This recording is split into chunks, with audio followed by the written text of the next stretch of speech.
da sunan Allah zan fara rera waƙina dan shi yake karfafan duk tunanina. Na yi waƙar kowa ya so kalamaina, yan Rufa'ida Talin ce farin cikin kowa.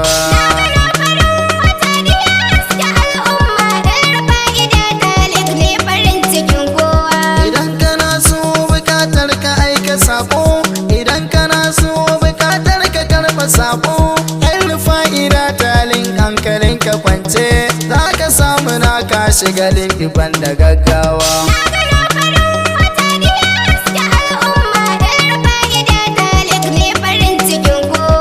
Muna da kwastomomi Kano Kaduna, muna da kwastomomi Lagos Abuja.